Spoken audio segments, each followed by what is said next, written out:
고린도후서 12장 1절부터 10절까지 말씀을 교독하겠습니다. 무익하나마 내가 부득불 자랑하노니 주의 환상과 계시를 말하리라. 내가 그리스도 안에 있는 한 사람을 아노니 그는 14년 전에 셋째 하늘에 이끌려 간 자라. 그가 몸 안에 있었는지 몸 밖에 있었는지 나는 모르거니와 하나님은 아시느니라. 내가 이런 사람을 아노니 그가 몸 안에 있었는지 몸 밖에 있었는지 나는 모르거니와 하나님은 아시느니라. 그가 낙원으로 이끌려가서 말로 표현할 수 없는 말을 들었으니 사람이 가히 이르지 못할 말이로다. 내가 이런 사람을 위하여 자랑하겠으나 나를 위하여는 약한 것들 외에 자랑하지 아니하리라. 내가 만일 자랑하고자 하여도 어리석은 자가 되지 아니할 것은 내가 참말을 함이라. 그러나 누가 나를 보는 바와 내가 듣는 바에 지나치게 생각할까 두려워하여 그만두노라. 여러 계시를 받은 것이 지극히 크므로 너무 자만하지 않게 하시려고 내 육체의 가시 곧 사단의 사자를 주셨으니 이는 나를 쳐서 너무 자만하지 않게 하려 하심이라. 이것이 내게서 떠나가게 하기 위하여 내가 3번 주께 간구하였더니 나에게 이르시기를 내 은혜가 네게 족하도다. 이는 내 능력이 약한 데서 온전하여 짐이라 하신지라. 그러므로 도리어 크게 기뻐함으로 나의 여러 약한 것들에 대하여 자랑하리니 이는 그리스도의 능력이 내게 머물게 하려 함이라. 그러므로 내가 그리스도를 위하여 약한 것들과 능력과 궁핍과 박해와 공고를 기뻐하노니 이는 내가 약한 그때에 강함이라. 아멘. 오늘 본문에 사도 바울이 육체의 가시로 인해 가지고 하나님 앞에 간절히 3번 기도했습니다. 그 기도를 통해서 문제가 해결되었냐? 문제가 해결되어진 것이 아니라 그 질병을 주신 이유를 깨닫게 되어졌죠. 그 이유가 곧 237 나라를 살리는 증거가 되어졌습니다. 질병과 고난을 주시는 이유가 뭐냐?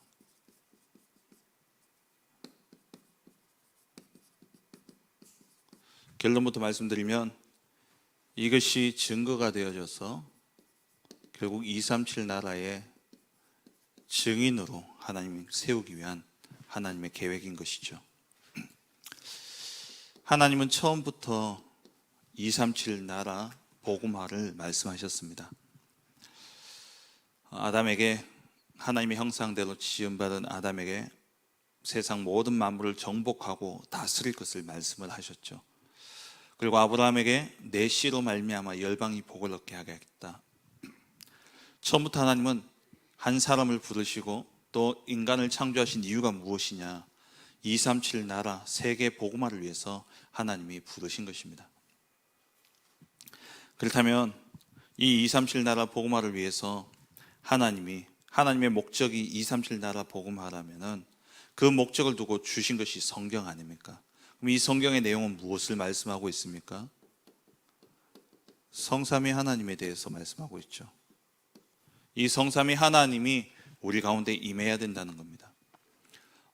성삼위 하나님이 우리 가운데 임하고 우리와 함께하는 그 비밀은 오직 그리스도로 말미암아 이루어지는 것이죠.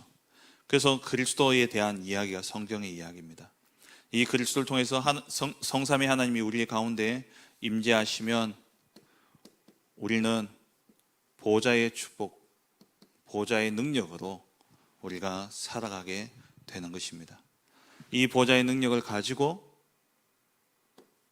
과거, 현재, 미래, 시공간을 초월하여 3시대 살리는 응답을 주실 뿐만 아니라 이제 나아가서 이 세상과 우주를 살릴 능력과 하나님이 위에서부터 주시는 이 오력의 충만함, 이것 가지고 우리는 기도해야 되는 것이죠.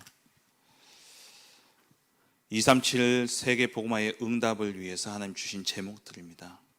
이것을 가지고 우리가 기도하게 될 때에 사실 우리의 힘과 우리의 능력으로 하는 것이 아니죠. 하나님의 능력으로 말미암아 되어지는 것이기 때문에 성삼위 하나님의 능력이 내게 임하여지고 그 능력을 가지고 우리가 기도할 때에 이 세상의 배경이 아닌 하나님 나라 저 보좌의 배경을 가지고 시대 살릴 증인으로 우리가 서는 것입니다. 그리고 이제 앞으로 오게 되어질 우주 시대를 두고 정말 이 현장도 우리가 보고만 해야 될 뿐만 아니라 이 모든 것을 가능케 할 수 있는 위로부터 주시는 힘을 우리가 받아야 되는 것이죠. 그리고 우리가 237 복음화를 위해서 교회가 꼭 놓치지 말아야 될 게 뭡니까? 세 가지들입니다. 그래서 다민족들이, 또 병든 자들이, 시달리는 사람들이, 또 우리 후대들이 와서 마음껏 치유받고 또 힘을 얻고 돌아갈 수 있는 24의 그런 시스템이 교회 안에 갖춰져야 되는 것이죠. 요즘 들어서 이렇게 사역을 하면서 정말 이러한 시스템이 필요하구나. 우리 옛날 하나교회에 치유 미션홈이라 그래가지고 아침 저녁으로 매일 예배하는 그런 시스템이 있었거든요. 그러니까 시달리고 힘든 분들이 거기 가서 매일, 그러니까 딱 고정적으로 되어 있으니까 이분들이 좀 힘들면 거기 가면 된다. 이게 이렇게 생각이 딱 되어져 있으니까 조금 괜찮으면 또 안 오실 때도 있지만 또 조금 힘들면 또 와서 말씀으로 힘을 얻고 또 돌아가고 힘을 얻고 돌아가고, 그게 요즘 참 많이 생각이 나요. 현장에서 어려움을 당하고 또 시달리는 분들도 있고 복음의 뿌리가 내리지 못해서 자기 생각에 사로잡혀서 있는 그런 분들을 보면서 이분들이 언제든지 힘들면 찾아올 수 있는 그런 24의 시스템, 정말 교회 안에 이 시스템이 필요합니다. 237 사람들이 언제든지 와서 훈련받고 돌아갈 수 있고, 또 병든 자들이, 힘든 자들이 와서 또 답을 얻고 가고, 우리 후대들도요 언제든지 와서 또 답을 얻고 힘을 얻고 돌아갈 수 있는 24의 시스템, 237 세계 복음화를 위한 이 시스템이 교회 안에 꼭 필요한 것이죠. 그러면 왜 237 복음화를 해야 되느냐? 이유가 있습니다.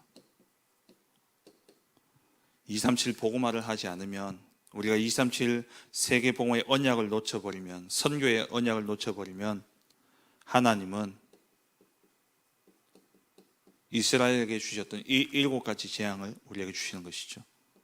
다시 말해서 강대국의 공격을 받게 되어집니다. 노예가 되어지고, 애굽의 노예가 되어졌고, 또 블레셋 아람에 계속되어진 공격을 받았을 뿐만 아니라 아수르에 의해서 완전히 북이스라엘은 멸망당하고, 또 바벨론에 의해서 포로로 끌려가고 로마의 속국이 되어지고, 그리고 나라 없이 유랑민으로 돌아다녀야 그렇게 유랑민으로 떠돌아다녀야 됐던 이유가 뭐냐? 237 이 세계 복음을 놓쳐버렸기 때문에 그런 것이죠.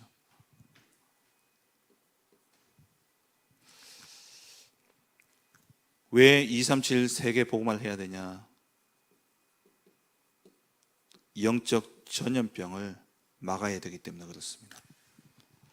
이게 안 되면, 237 세계 복음화가 안 되어지면, 정말 우리가 선교하지 않으면 그 세상에 있는 저주와 재앙이 고스란히 우리에게 임하여지는 거예요. 우리에게 임하기보다 우리 후대에게 임하게 되어집니다. 우리 하나교회가 옛날 송영교회에 제일 먼저 일본 선교를 하면서 원로 목사님이 그렇게 말씀하셨다 그러잖아요. 왜 일본 선교해야 되느냐? 물가도 비싸고, 그리고 또 우리나라를 식민지했던 저런 일본을 왜 선교해야 되냐 했을 때에, 그 당시에 일본의 문화가 얼마나 앞서가 있었습니까? 그 타락된 문화들이 그대로 우리나라에 들어오면 우리 후대들이 다 망할 것이기 때문에, 그래서 선교해야 된다라고 말씀하셨다 하잖아요. 이 땅에 영적 전염병이 지금 세상을 완전히 덮고 있습니다. 그래서 이것을 막기 위해서 우리는 237 선교, 또 전도 선교 237 복음화를 해야 되는 것이죠. 그리고 왜 237 복음화를 해야 되느냐? 하나님이 이 237 복음화를 위해서 누명 선자, 누명을 쓰게 하고 핍박받게 합니다. 왜 이렇게 하느냐? 이것은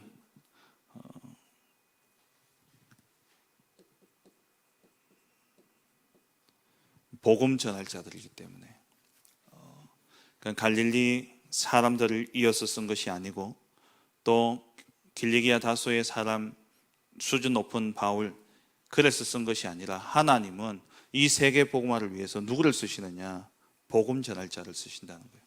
그런 과정 속에 핍박도 일어날 수 있고 또 누명도 쓸 수 있지만 그것과 상관없이 오직 복음 전할 자, 그 사람을 하나님이 들어서 세계 복음화를 위해서 사용하시는 것이죠.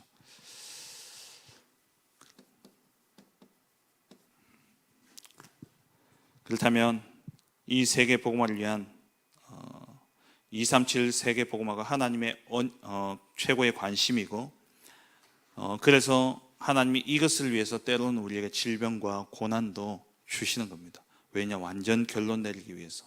그리고 또 여기에 대한 답을 가지고 증인으로 서도록 하기 위해서 하나님이 이러한 고난과 어려움을 주시는 것이죠.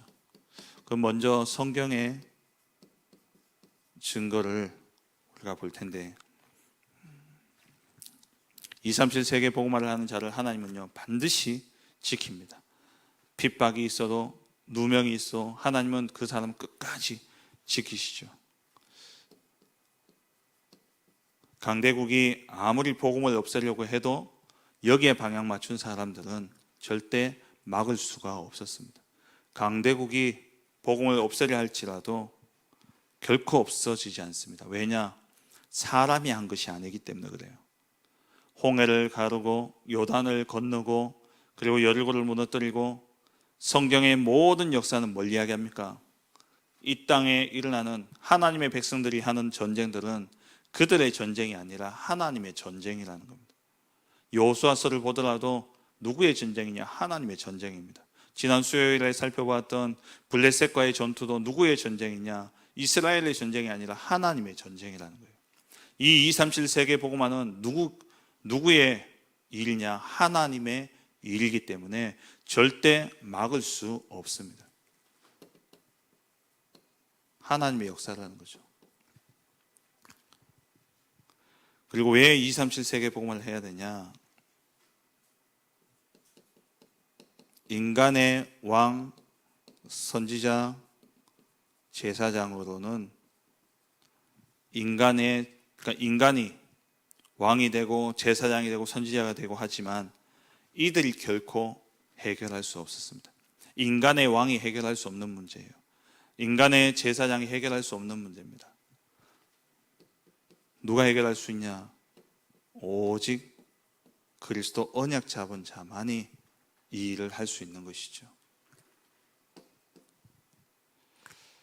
그리고 강대국의 노예 또 포로 속국으로 또 그렇게 핍박과 박해를 받았지만 절대 이 사명 가진 자들을, 이 최고 사명 가진 자들을 막을 수가 없는 겁니다. 그게 히브리서 11장의 증거죠. 세상이 감당치 못할 자로다. 우리가 237 세계 복음의 언약을 잡는다면, 정말 하나님이 원하신 이 방향 속에 우리가 있다면 어느 누구도 우리를 막을 수 없습니다. 예수님의 가르침 속에서 주신 예수님의 증거를 보면요, 마태복음 6장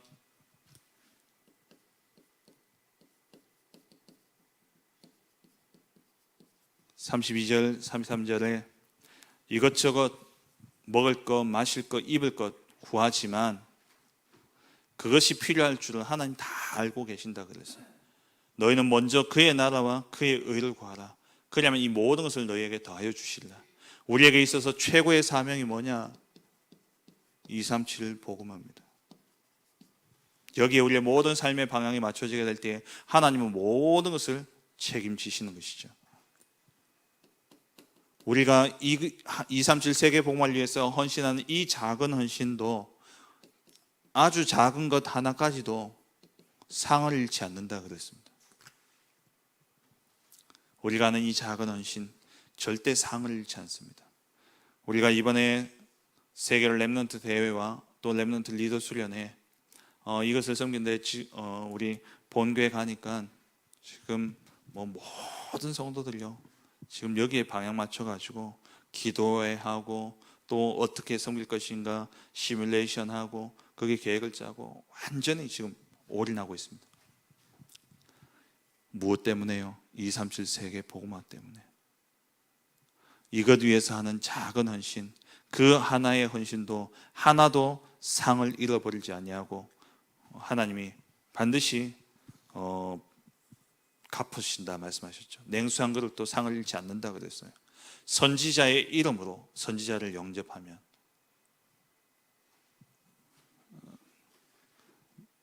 그 상을 하나도 잃지 않는다 말씀하셨죠. 예수님이 그래서 마지막에 하신 약속들이 뭡니까?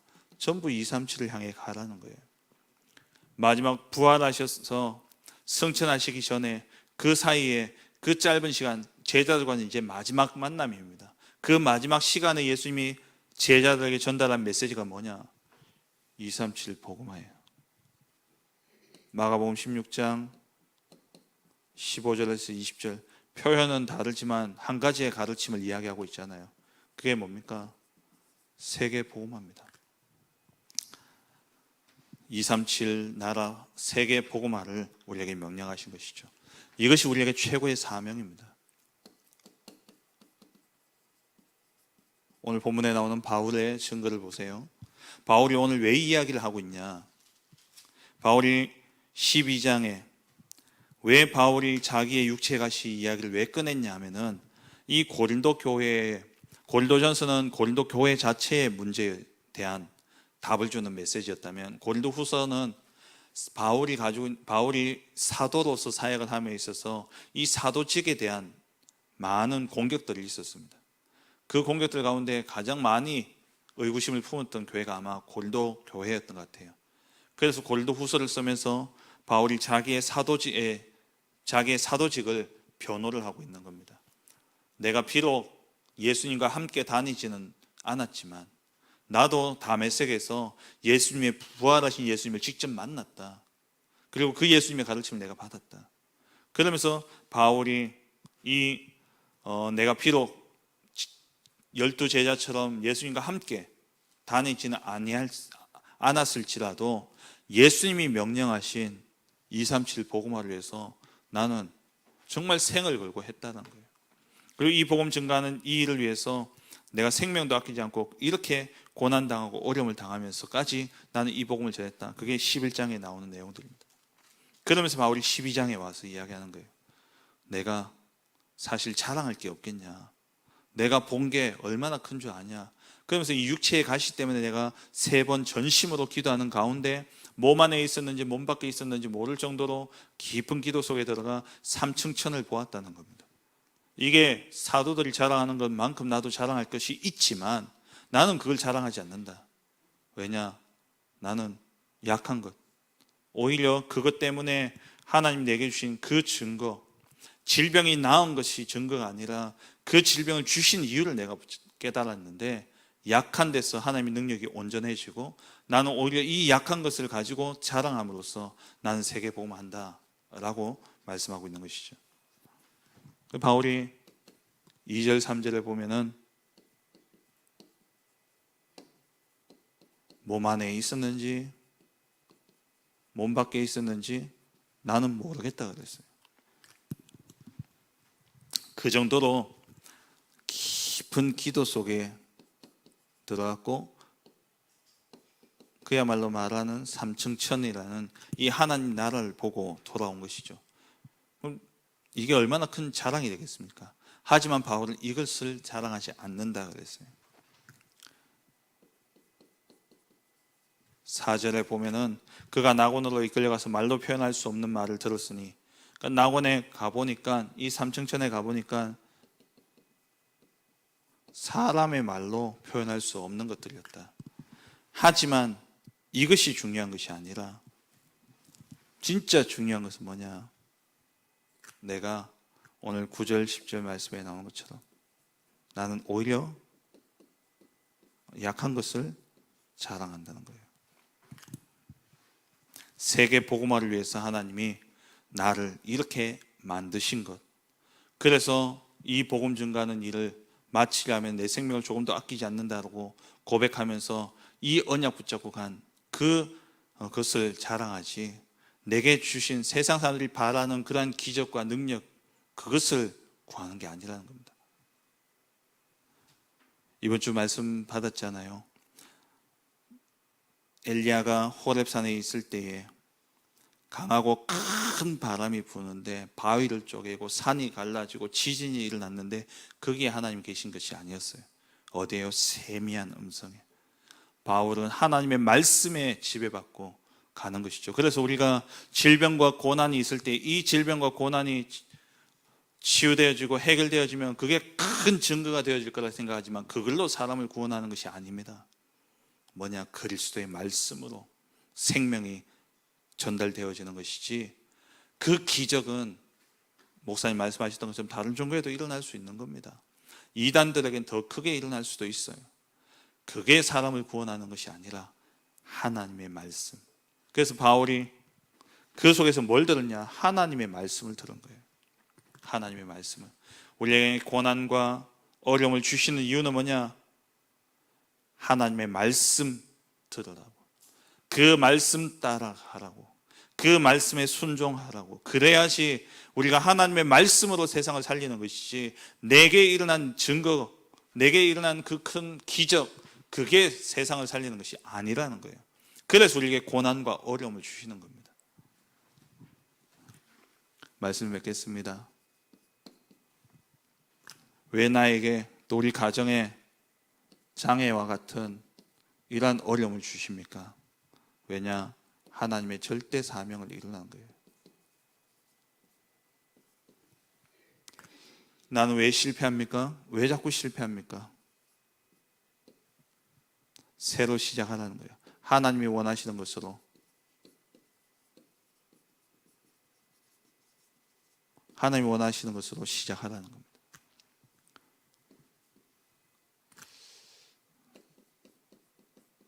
미자립 교회가 많죠. 왜 이렇게 미자립 교회를 놔두시냐? 하나님의 것으로 시작하라고. 우리에게 어려움이 있다라는 것은요, 분명한 이유는 한 가지입니다. 237 세계 복음화를 위한 것인데, 이를 위해서 절대 사명을 깨닫고 하나님의 것으로, 하나님이 원하는 것을 위해서 새로 시작하라는 겁니다. 왜냐하면 이게 안 버려지거든요. 내 생각, 내 중심의 것이 이 사단이 얼마나 견고하게 만들어 놨던지 30년, 40년 예수 믿어도요, 이게 안 없어져요. 그러니까 말씀을 듣는데, 은혜는 받는데 말씀 앞에 순종하는 삶이 안 되어지니까 그 들었던 말씀이 오히려 내 생각을 더욱더 강하게 만들어 버립니다. 하나님이 왜 우리에게 이 문제를 주시냐? 하나님 앞에 완전 순종하고 하나님의 말씀대로 하라고. 세계복음화는 하나님의 말씀대로 이루어집니다. 우리의 힘과 우리의 능력으로 이루어지는 게 아닙니다. 갈릴리 사람들을 꼭 갈릴리 사람들이어야 되냐? 아니면 꼭 바울같이 지식 있고 수준 높은 사람이어야 되냐? 둘 다 틀렸어요. 하나님 누구를 원하시냐? 하나님의 말씀에 순종하는 사람. 하나님의 말씀에 순종하고 하나님의 것으로 새로 시작하라고 우리에게 질병을 주시고 고난을 주시는 것입니다. 나를 내려놓게 될 때에, 내가 죽고 내 안에 계신 그리스도, 그 언약 붙잡게 될 때에 하나님은 우리를 통해서 237 세계 복음화를 이루어 가십니다. 오늘 이 한 날도 여러분 어려움이 있습니까? 문제가 있습니까? 말 못할 고난과 고통이 있습니까?